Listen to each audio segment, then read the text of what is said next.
I'm Hirushi, reaching out to you with our exclusive monthly discussion brought to you by Daily Mirror, and I kindly want to remind our venue partner, Elegance Coworking, which is one of the most emerging co-working spaces at the heart of Colombo, and also our none other than Ramani Fernando Salons for being our BBT partner.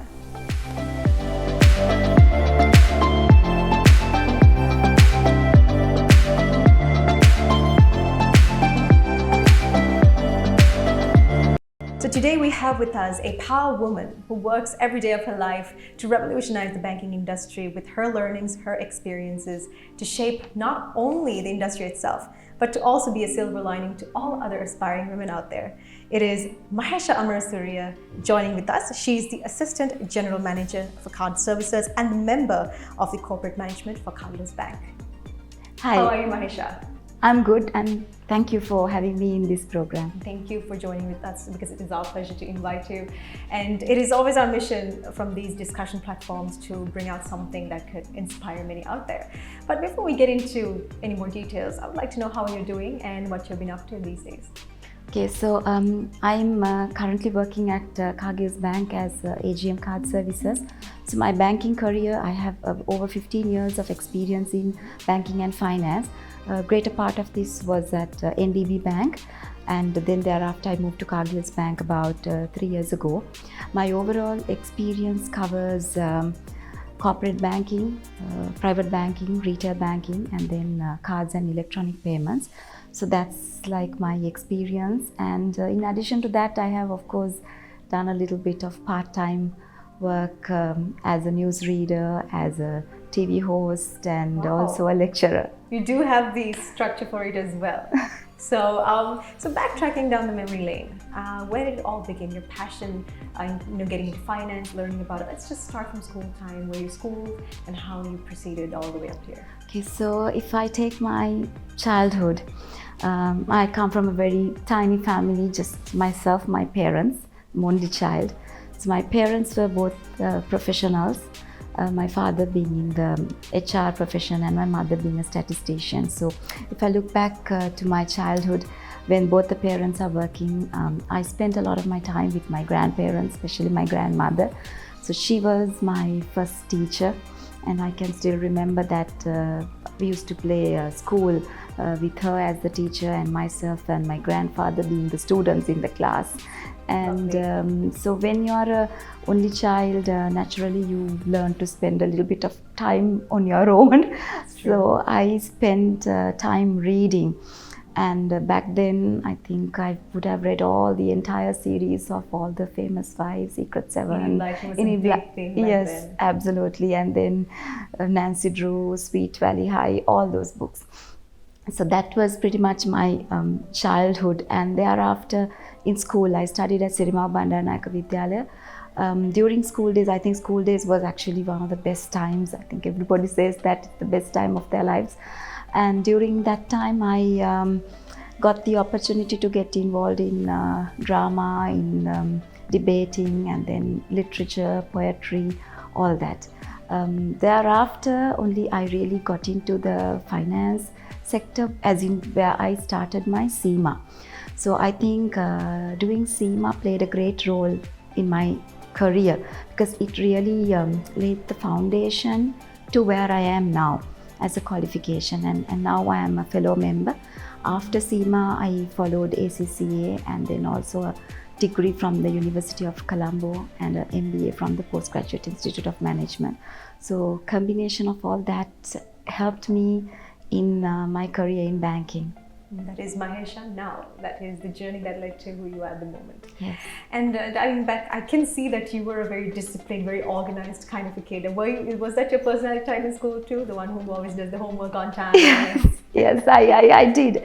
I did organize myself. I think it comes along being a only child also, that you don't have brothers and sisters coming and pulling your things and disarranging your room, so you can really be properly organized. But then, however, I mean, having said that, we did have fun in school as well.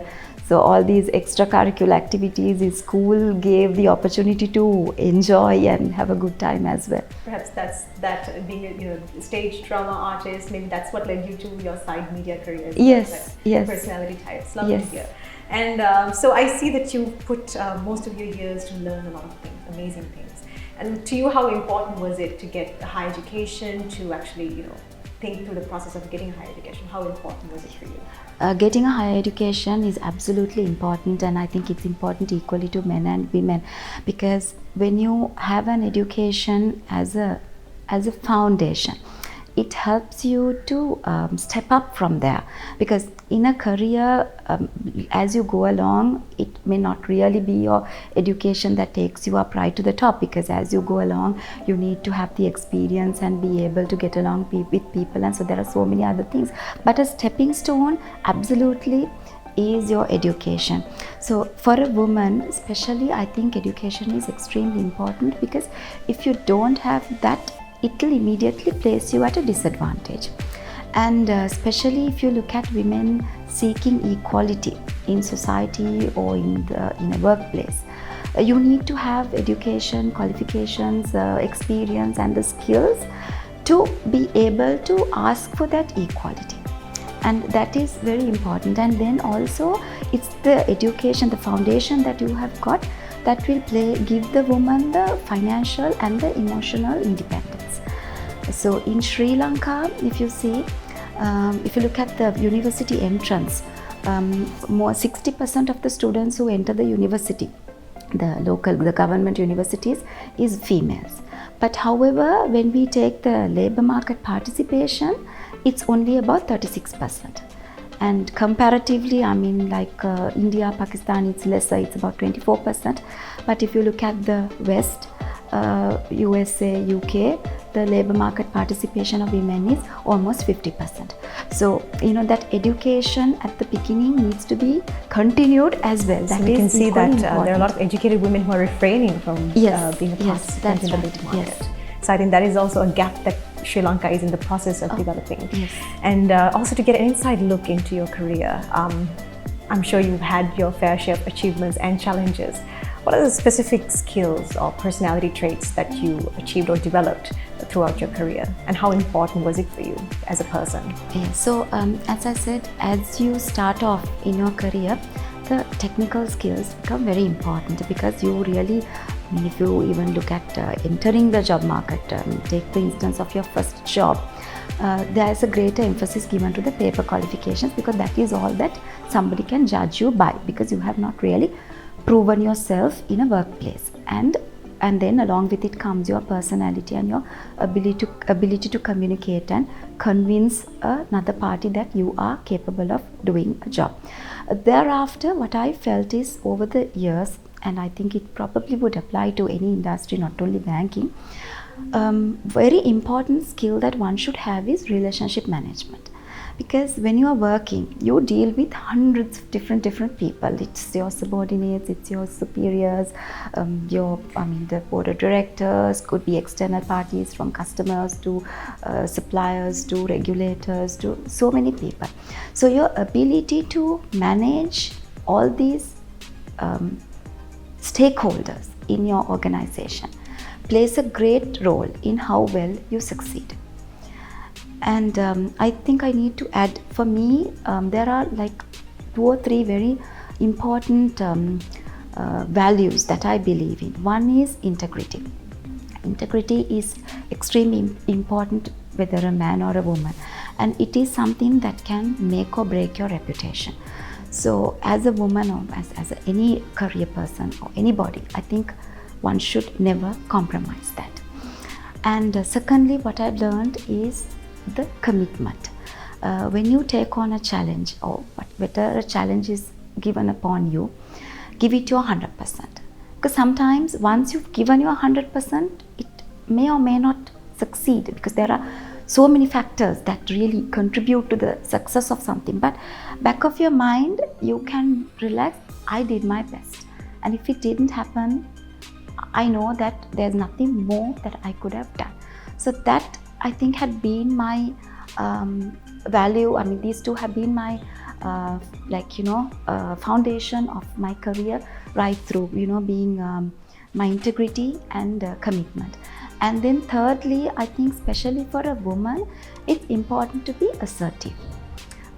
It's not about screaming and shouting and making a scene at a meeting, but how you can be calm and you can be very composed, but you stand up for what is right. You stand up for what you believe, or you can oppose what you don't believe with figures, with numbers, with evidence, with facts and figures, and that wins the respect of anyone. You should not be somebody who gives in and who can be taken for granted.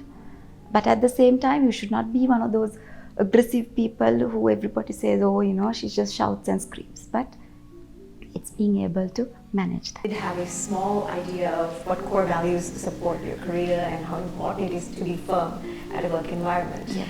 And also talking about, backtracking into our previous question, we spoke about how women do engage in education. But once after that, taking off into a career has become challenging in terms of percentages. Yes. We spoke about the labor participation rate and all that. So how can we, being in the banking industry, how can the workspace make it favorable for women in terms of make it more attractive for them to come into employment? Hirushi, to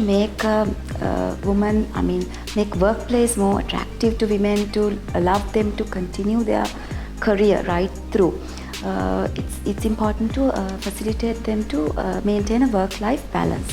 So when it comes to banking per se, it may be a little difficult considering certain regulatory framework that is there. But however, having said that, there are banks that are already adopting flexi hours, working from home. So that is one thing that can really support a woman who can then manage the family, children, and at the same time working.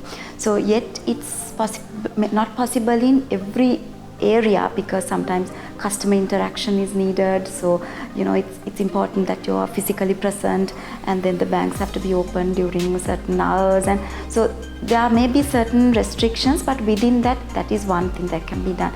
And secondly, things like transport, it applies to anybody, not only banking, everywhere. If women have to work late, availability of safe transport back home is important. And then childcare, like daycare centers. There are certain organizations that have gone that extra mile to have a daycare center within the organization itself, so that the mothers are at ease knowing that the child is taken care of and the child is just there. So that gives the peace of mind as well to be able to concentrate on work. And then other things like health benefits, and maternity leave, extended maternity leave, because things like if somebody wants to take extended leave, rather than the leave that is regulated, beyond that, if someone wants to take no pay leave, those are little benefits that will encourage women to stay in the labor force. That's true. And also we can see that there are a lot of benefits in women involving in the economy. There's value creation, there's you can help the national value creation itself, but also women also have their own financial independence. Yes. When it comes to pursuing their own career. Yes. How important do you think is financial independence for women? Yes, I think a truly empowered woman is one who is financially as well as emotionally independent. As much as financial independence is important, emotional independence adds to it. That gives a woman the ability to be courageous, to stand up, and to be able to develop that self-confidence. So when it comes to financial independence, I think Sri Lanka has made fair amount of progress, because if you look at the banking sector and the non-banking financial sector, it has reached out to quite an area in the country, even to the rural areas. And the density of population density of between bank branches and population is about 100,000 people 18 branches. So that means there is access to banking. And then also, if you look at the formal financial sector, about 80% of the population engages in the formal financial sector, which has an equal blend between men and women. But what's important to highlight is when it comes to credit, obtaining a credit facility, a loan, in the formal sector, only about 20% of the women have been successfully obtaining successful, or they have not reached out. Whereas in the informal microfinance sector, you see more women participation. And even in the economy, 25% of microfinance sector is headed by women. But that's not what we really want as women. We want to see women in every sector. And one thing we need to do is to create financial education. That means it's important to understand. One is on to do some investment and saving, even in a small way.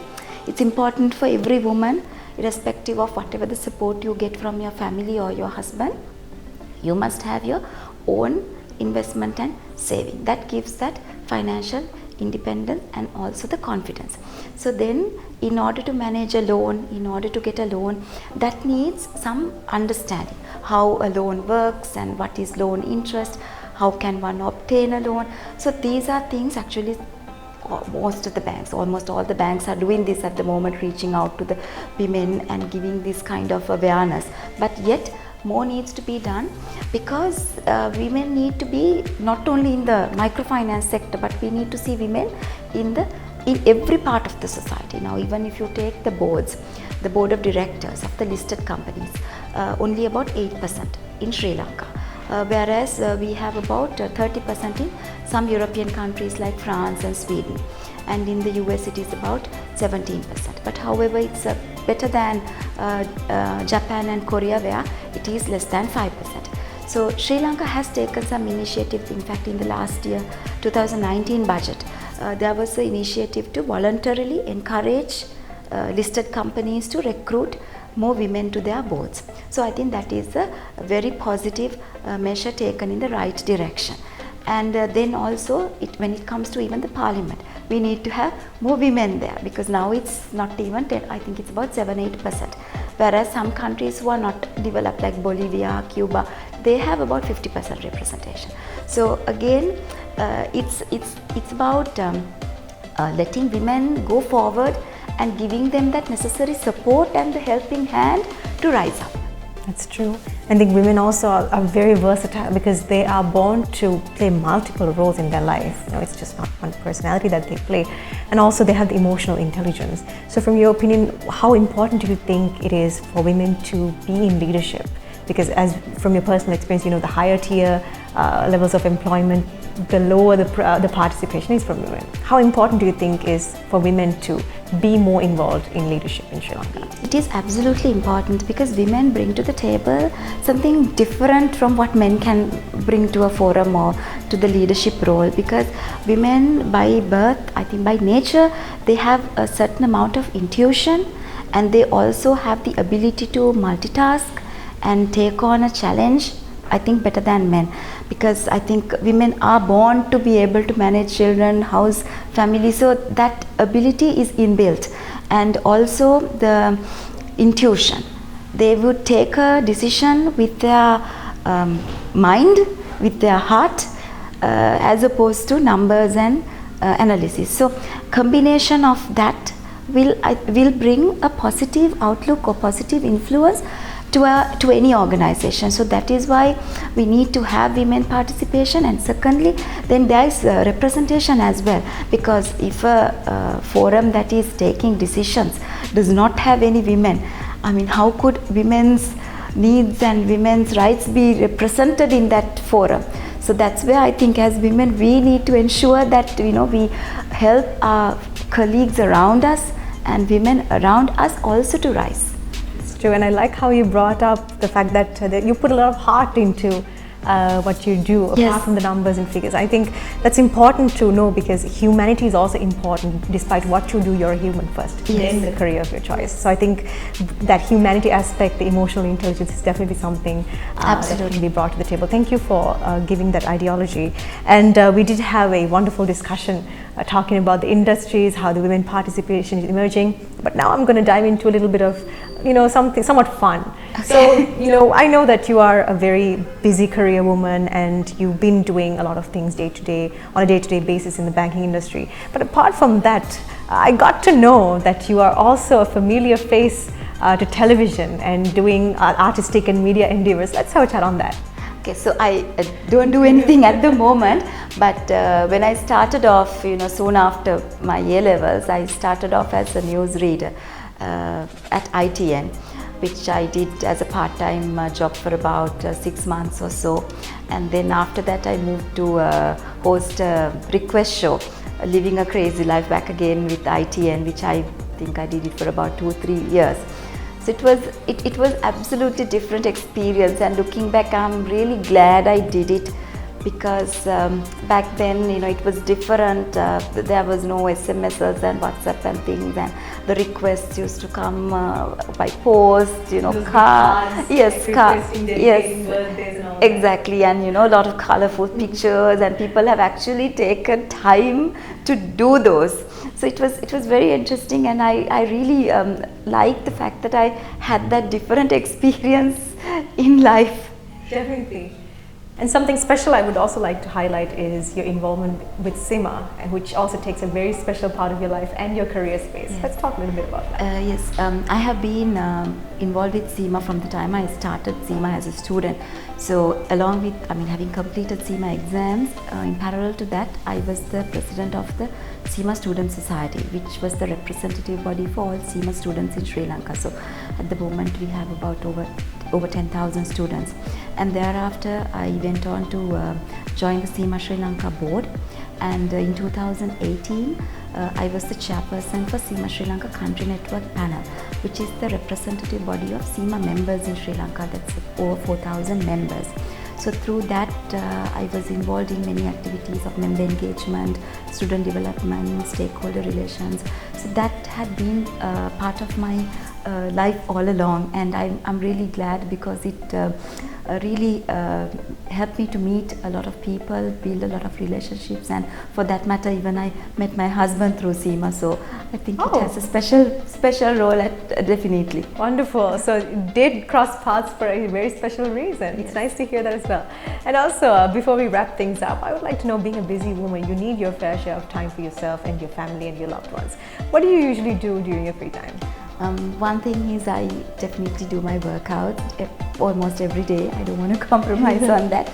So then, other than that, I always try to meet up with my family, my parents, my in-laws and friends during the weekend. So Friday, Saturday I've allocated for that.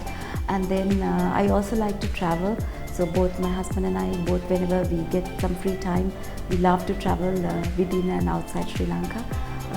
So then also maybe some movies when I get the time.